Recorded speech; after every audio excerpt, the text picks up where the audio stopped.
Risque de glissement de terrain imminent au Mont Baduel. Les autorités ont rassemblé les médias pour l'annoncer hier. Une étude du Bureau de recherche géologique et minière confirme la nécessité d'une évacuation de la zone. Le point à suivre.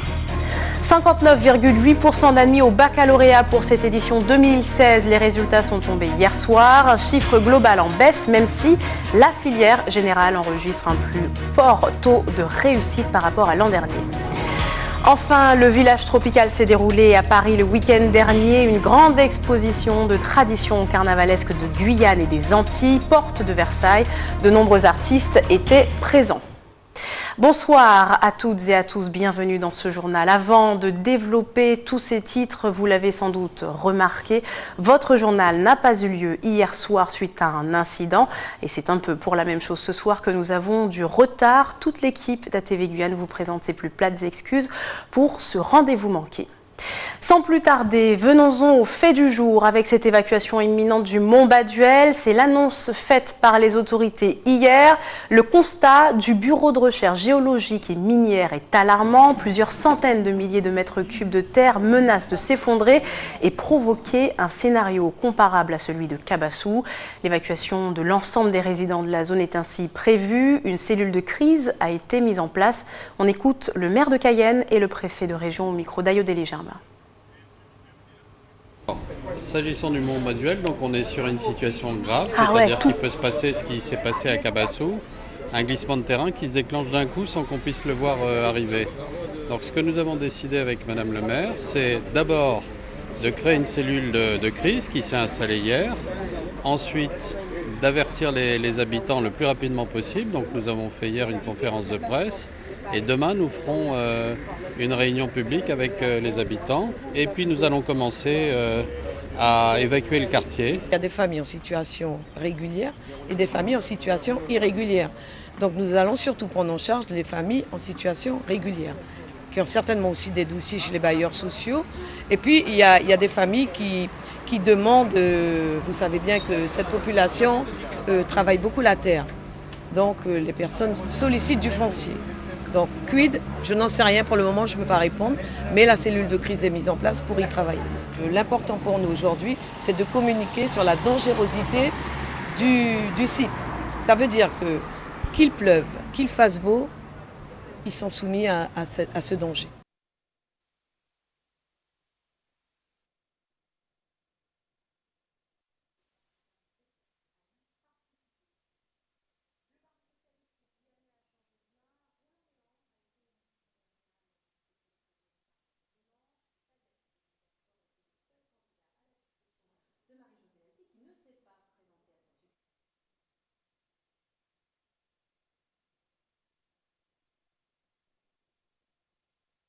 Je fais partie du groupe des 7 camarades qui demandent.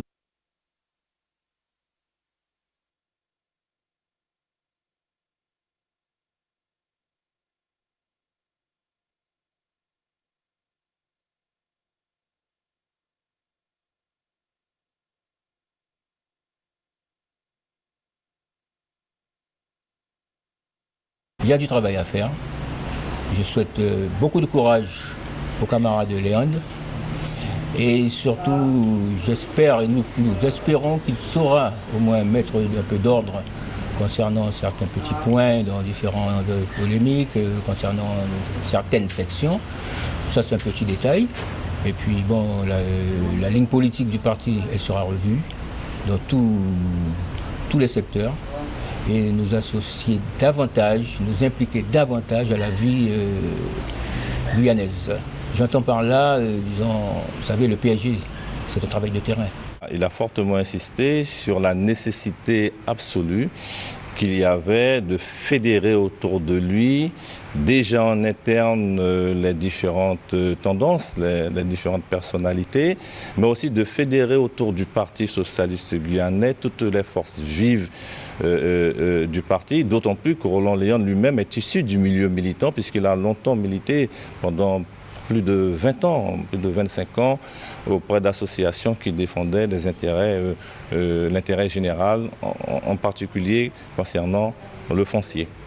Donc nous, ce qu'on attend aujourd'hui de cette direction, c'est puisse avoir l'énergie nécessaire pour fédérer autour d'elle le maximum de personnes et surtout assurer le fonctionnement interne du Parti socialiste guyanais qui mérite d'être revu en fait, si vous voulez. Et c'est bien pour cela que nous avons prévu un congrès extraordinaire qui va se tenir normalement au mois d'octobre pour refaire un toilettage, entre guillemets, revoir les statuts et le règlement intérieur, ce qui nous permettra d'avoir un fonctionnement plus souple.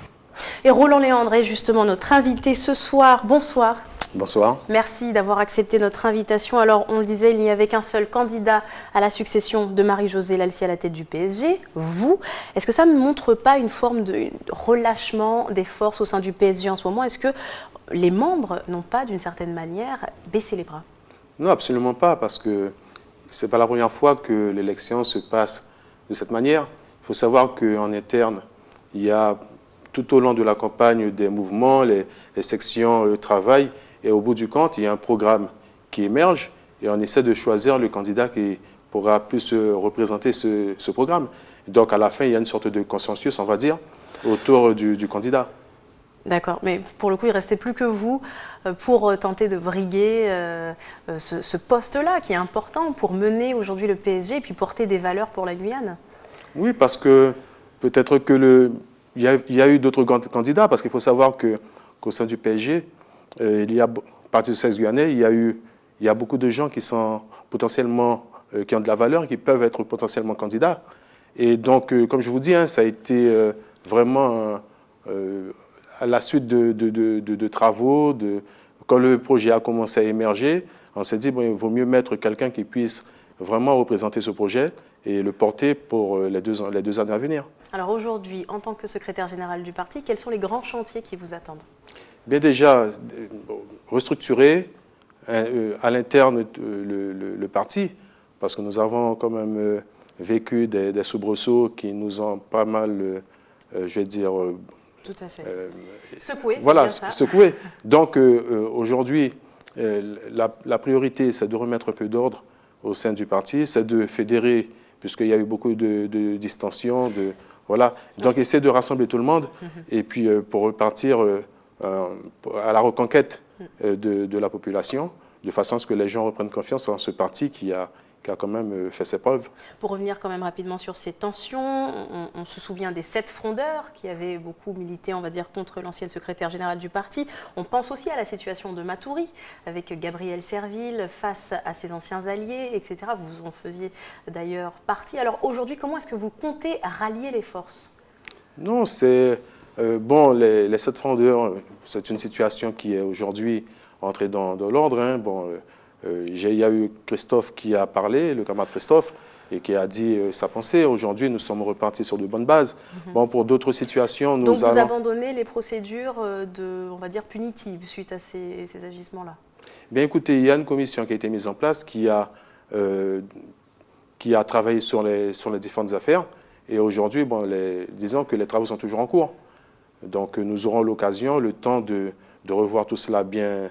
Mais je veux dire, mais ça va se faire en toute sérénité. Il n'y a pas, en tout cas aujourd'hui, la volonté que nous avons, vraiment, c'est de fédérer, de regrouper et de mettre à plat toute cette difficulté que nous avons connue. Alors justement, aujourd'hui, du coup, cette partie passée, qu'est-ce que vous comptez faire? Quelle est votre vision pour la Guyane?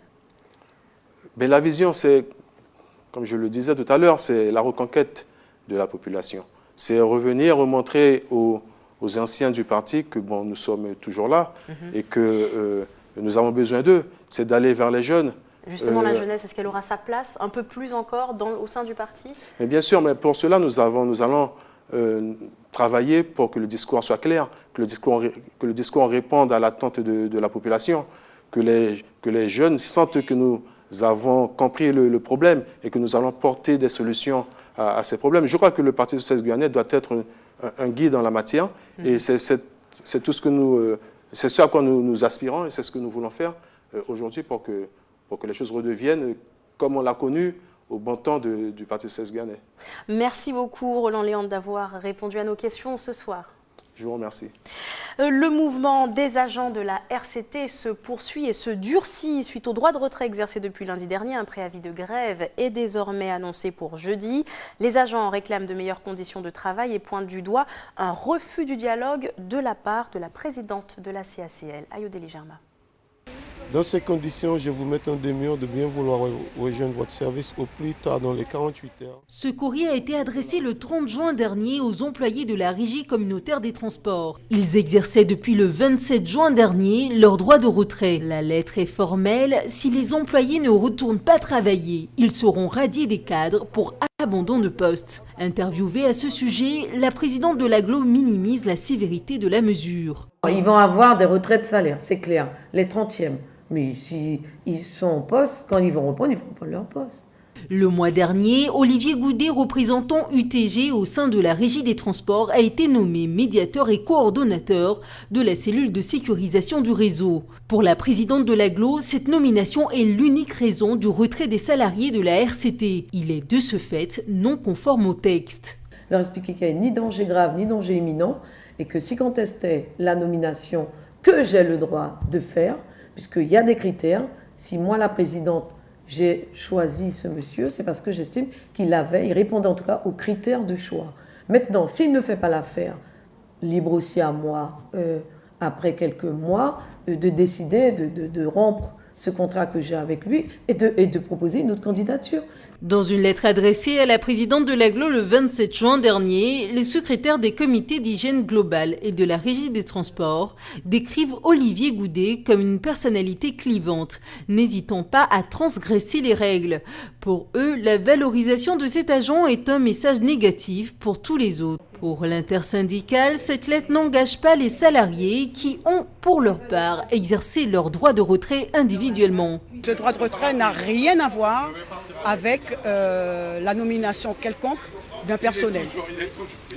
Ce droit de retrait est par rapport à la répétition constante de leur demande des membres du CHSCT à avoir un entretien, un dialogue social avec la présidente sur les sujets de l'insécurité du personnel, sur les chauffeurs surtout du RCT et des harcèlements qui existent au niveau de l'Agglo. Pour venir à bout de ce conflit, l'intersyndicale a exigé le diagnostic d'un expert des risques psychosociaux. Mais là encore, un désaccord s'installe. Qui de l'Agglo ou de la commission d'hygiène doit opérer le choix de cet expert? L'intersyndicale a saisi la direction du travail pour qu'elle fasse un arbitrage. Restez avec nous dans quelques instants. La ville de Cayenne présente son dispositif de vidéosurveillance urbaine. 65 caméras en cours d'installation. Et puis, nous verrons cette exposition du carnaval de chez nous dans l'Hexagone. Le village tropical s'est déroulé à Paris ce week-end. La Guyane et les Antilles étaient à l'honneur. Mais avant, les résultats du bac sont donc tombés aujourd'hui. Plus de 59% en tout. 64% des candidats généraux ont réussi leur épreuve pour cette édition 2016. Un chiffre global en hausse, même si les résultats de la section technologique, eux, sont en baisse. Xavier Paul Lepelletier. Avec 778 candidats admis au premier tour dans les filières générales, 676 dans les filières professionnelles et 399 dans les filières technologiques, 1853 élèves de terminale accèdent pour l'instant cette année au baccalauréat dans l'Académie de Guyane.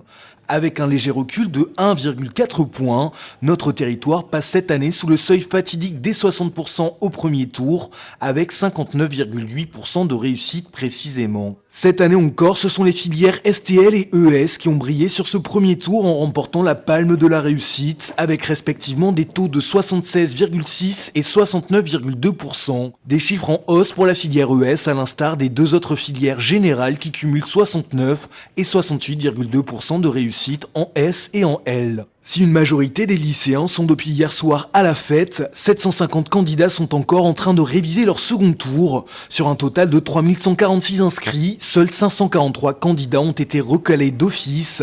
Les résultats définitifs seront communiqués vendredi soir. Souriez, vous êtes filmé, en tout cas si vous circulez dans Cayenne et sa périphérie, ce sera bientôt le cas. La ville poursuit sa mise en place d'un dispositif de vidéoprotection urbaine lancé en 2012. 65 caméras seront ainsi déployées pour permettre aux forces de l'ordre d'avoir un œil sur les délits et incivilités commises. Ce dispositif était présenté ce matin, regardez. Mirza Mango, du quartier de la Crique à la place des Palmites ou encore à proximité des écoles, des commerces et des centres administratifs, 65 caméras surveillent et alertent des comportements suspects dans les rues de Cayenne. Un individu qui a un comportement suspect, il y a une suspicion d'un comportement déviant. Les opérateurs avisent tout de suite une patrouille, que ce soit une patrouille de la police municipale ou une patrouille de la police nationale, pour pouvoir intervenir et pour faire la levée de doute. La levée de doute, c'est quoi? C'est vérifier justement quelles sont les intentions de l'individu. Sur ces écrans de surveillance, les carrés gris dissimulent les espaces de vie privée. Les images enregistrées sont conservées un maximum de 15 jours, conformément à la loi. Elles pourront servir de preuve lors d'un procès. On peut repérer des actes délinquants, mais on peut aussi, si on en a besoin, revenir sur ce qui s'est passé et transmettre au juge, au magistrat, des images qui démontrent ce qui s'est passé et qui démontrent la culpabilité éventuellement d'un délinquant. Vous savez, en général, les délinquants, quand on les arrête, ils vous disent toujours que c'est pas eux. Sauf qu'il y a des fois où c'est eux et qu'avec l'image, ils peuvent difficilement dire qu'ils n'étaient pas là au moment où l'acte de délinquance s'est commis. Pour assurer une surveillance 24 heures sur 24, la police municipale collabore avec la police nationale. Ainsi, les 6 opérateurs du centre de surveillance passent le relais à la police nationale de minuit à 7 heures du matin. Un dispositif destiné à renforcer la sécurité, notamment aux abords des commerces qui font souvent l'objet de braquages. C'est un signal fort, en tout cas à la population, pour voir, pour montrer, et puis pas seulement à la population, je voudrais aussi également m'adresser aux commerçants du centre-ville, parce que les commerçants du centre-ville sont bien souvent dérangés par des actes d'incivilité, et aujourd'hui je veux les rassurer en leur disant que nous avons eu des réunions régulièrement avec eux. Ils voient aujourd'hui que nous sommes en train de concrétiser ce que nous avions décidé ensemble. Et donc, bien au contraire, moi j'appelle toutes les personnes qui souhaitent venir au centre-ville, venez vous promener en toute sécurité. Le maillage de la commune de Cayenne se poursuit. Il est prévu de renforcer la surveillance aux entrées de ville et aux abords du village chinois. Direction maintenant la Martinique où depuis quelques jours un restaurant est victime d'une vidéo lancée sur les réseaux sociaux. Des images de rongeurs circulant dans une cuisine insalubre, des commentaires insinuant que la vidéo aurait été tournée à Rivière-Pilote et c'est le point de départ de la rumeur. L'unique snack du centre-ville est tout naturellement pointé du doigt au grand désarroi de son propriétaire, Guillaume Bacoul. Qui en veut au Huaxine? À Rivière-Pilote, le mystère reste entier. Mauvaise blague ou malveillance, depuis bientôt une semaine, cette vidéo où l'on voit des rongeurs dérangés en plein festin circule sur les réseaux sociaux comme WhatsApp ou Facebook. Pour l'heure, pas de quoi inquiéter les clients outre mesure. Ce midi, le restaurant chinois faisait encore le plein. Je pense pas que ça soit Rivière-Pilote parce que sur la vidéo, je vois aucun restaurant qui ressemble. Avant, c'était pas le même propriétaire. Je venais manger déjà avant. Là, maintenant, ça a changé. Vu les lieux là, c'est bien propre et tout. Je vois pas pourquoi je ne veux pas venir manger ici. Tous les après-midi, je viens prendre le repas pour moi et pour le patron. On mange bien, c'est propre, on n'a rien à dire, quoi. Une mauvaise publicité dont se serait bien passé Yann, le propriétaire. Il y a près de 6 mois, il a dû refaire son snack à neuf après les inondations. Et selon lui, toutes les normes en matière d'hygiène sont respectées dans son établissement. Si la cuisine infestée n'a manifestement rien à voir avec la sienne, les conséquences auraient tout de même pu être désastreuses. Une amie qui vient ici souvent, elle m'a montré la vidéo sur WhatsApp. Elle me l'a envoyée et j'ai montré au propriétaire. Il n'était même pas au courant. Et il a été étonné et je lui ai expliqué en fait qu'on dit que c'est son restaurant. Et bon après j'ai eu plein de remontées de clients qui ont dit qu'il faut qu'il aille porter plainte. Et durant les 2 premiers jours où la vidéo est sortie, on a vu que franchement il y avait moins de clients. C'était vraiment plus calme. Et après les gens ils ont commencé à venir parce qu'ils ont bien vu que c'était pas ici. Je nettoie tous les matins, je nettoie les vitrines, on nettoie tous les bacs, on nettoie par terre à grande eau le soir. Que le vaccin se rassure, les pilotins semblent faire corps derrière leur restaurant. Il faut dire que le petit snack chinois est le dernier restaurant rescapé du centre-bourg. Cette image à présent, 380 passionnés de jeux vidéo réunis à l'encre pour le Guyana Games Battle. Pendant 2 jours, ces maîtres de la manette se sont affrontés dans plusieurs catégories. Un grand concours organisé pour la première fois par l'association CDV. On écoute la réaction d'un organisateur. C'est le retour de la grande manifestation, le championnat de Guyane de jeux vidéo. On avait arrêté depuis déjà 2 ou 3 ans parce qu'on s'est porté sur l'international. On a décidé de revenir sur le territoire guyanais, de développer encore plus, de refaire cet événement et on est vraiment content puisque le public a suivi. Le jeu vidéo, c'est toute une famille, c'est une passion qui regroupe des gens qui sont d'origine, de culture, de religions différentes et qui sont tous réunis autour de cette passion commune qu'est le jeu vidéo. Le but, forcément, c'est de se rencontrer, c'est de partager. Bien évidemment, il y a une compétition qui va glorifier un vainqueur, mais le but avant tout, c'est ça, c'est se regrouper, se retrouver et puis trouver les futurs champions de demain. Ça regroupe tout le monde, quelles que soient les origines différentes, quelles que soient les religions. On peut discuter, on peut avoir ce terrain d'entente, ce domaine qu'on peut partager. Et on est clairement sur FIFA et Pro Evolution Soccer, les jeux de foot. En plus, on est en pleine Coupe d'Europe. Là, je crois qu'il faudrait que je vérifie les chiffres, mais on est déjà à plus de 130 joueurs juste sur le football. On prend la direction porte de Versailles maintenant pour finir ce journal avec de la couleur. Le village du carnaval tropical a pris Paris d'assaut le week-end dernier. Une vaste exposition des traditions carnavalesques de la Guyane et des Antilles qui a enflammé ses visiteurs. De nombreuses associations et de nombreux artistes ont fait le déplacement. Stéphane Alexandresco. C'est une première à Paris, un village carnaval tropical.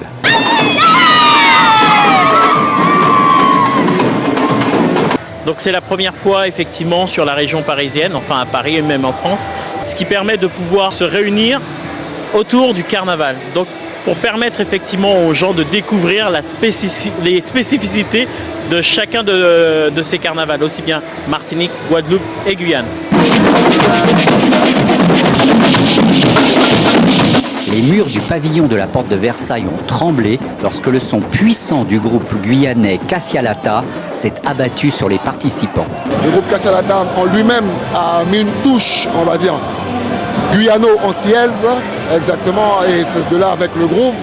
C'est la raison pour laquelle on dit que Cassialata, comme on draine beaucoup de personnes, on les appelle communément les voltigeurs, et c'est grâce à ce groove qu'on a tout le monde, on ambiance tout le monde dans les rues de la capitale. 1, 2, 3, village tropical. Un village tropical carnaval qui respecte à la fois les traditions et qui innove.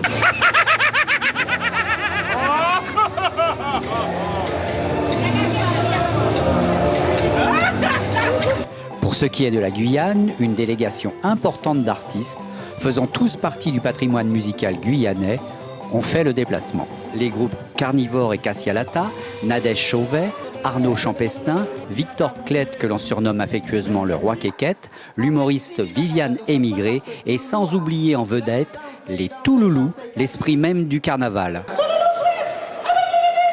Mais on ne dit pas son nom, on ne demande pas au Touloulou qui es-tu, etc. Non.